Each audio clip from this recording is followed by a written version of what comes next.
જય શ્રી કૃષ્ણ મિત્રો, સ્વાગત છે તમારું મારી ચેનલમાં। આજે આપણે બનાવીશું સાંજના મેનુ માટે કઢી પકોડાની રેસીપી। તો આજે હું તમને જે રેસીપી બતાવવાની છું, જો આવી રીતે તમે કઢી પકોડા બનાવશો તો કઢી ક્યારેય ફાટશે નહીં અને પકોડા એકદમ સોફ્ટ બનીને રેડી થશે। તો ચાલો રેસીપી શરૂ કરીએ। રેસીપી શરૂ કરતાં પહેલાં જો તમે લોકોને મારી આ રેસીપી ગમે તો વિડીયોને લાઇક કરી લેજો, ચેનલને સબસ્ક્રાઈબ કરી લેજો અને બાજુમાં આવેલી બેલ આઇકનને પ્રેસ કરી લેજો, જેનાથી તમને દરેક નોટિફિકેશન મળી રહે। સૌથી પહેલાં આપણે કઢી બનાવી લઈશું। તો કઢી બનાવવા માટે મેં અહીંયા અડધો લીટર જેટલી છાશ લીધી છે। એમાં આપણે 2 મોટા ચમચા જેટલું ચણાનો લોટ એડ કરવાનું છે। એને આપણે વ્યવસ્થિત મિક્સ કરી લેવાનું છે। તમે એમાં બ્લેન્ડર પણ ફેરવી શકો છો। હવે અહીંયા મેં છાશ લીધી છે, તમારે જો દહીંનો ઉપયોગ કરવો હોય તો તમે દહીંનો ઉપયોગ પણ કરી શકો છો। હવે આપણે કઢાઈ લેશું ને એમાં આપણે એને ગાળી લેશું। તો ગાળવાથી શું થાય, આપણે જે ચણાનો લોટ રહી ગયો હોય તો એ અલગ થઈ જાય। હવે આપણે એમાં સ્વાદ અનુસાર મીઠું નાખશું અને 1 ચમચી જેટલી આપણે એમાં ખાંડ એડ કરવાની છે।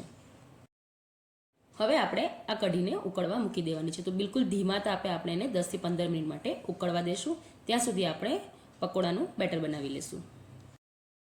તો એના માટે સૌથી પહેલાં આપણે ચણાનો લોટ લેશું। લોટને મેં પહેલાંથી ચારી લીધું હતું। હવે અહીંયા મેં 1 મીડિયમ સાઇઝની ડુંગળી લીધી છે, એ મેં એમાં એડ કરી છે। 1 લીલું મરચું આપણે ઝીણું સમારેલું એમાં એડ કરશું।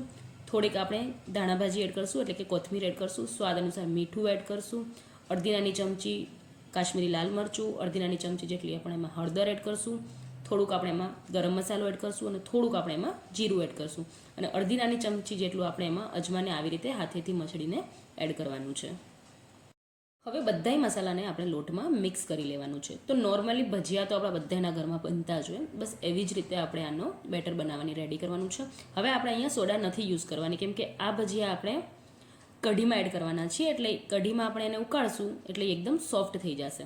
હવે આપણે એમાં થોડુંક પાણી એડ કરીને એકદમ ઘટ બેટર બનાવીને રેડી કરવાનું છે।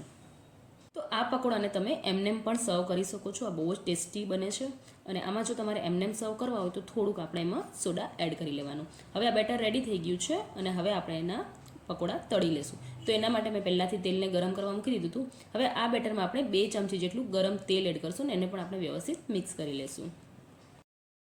તો હવે આપણે પકોડા તળી લેવાના છે। તો બિલકુલ નાની સાઇઝના આપણે અહીંયા પકોડા તળી લેશું। તો હવે આપણે આના નાના પકોડા બનાવી લેશું। તો કઢી પકોડા મોસ્ટ ઓફ બધાના ઘરે બનતા જ હોય છે, પણ અલગ અલગ તરીકેથી બનતા હોય છે। આપણે જે અત્યારે કઢી બનાવી છે એ ગુજરાતી સ્ટાઇલ કઢી બનાવી છે। મોસ્ટ ઓફ આપણે પંજાબી કઢી પકોડા પણ સાંભળ્યા હશે, એ પણ બહુ જ સરસ અને ટેસ્ટી બને છે, પણ પકોડાની મેથડ બધાની એક સરખી હોય છે।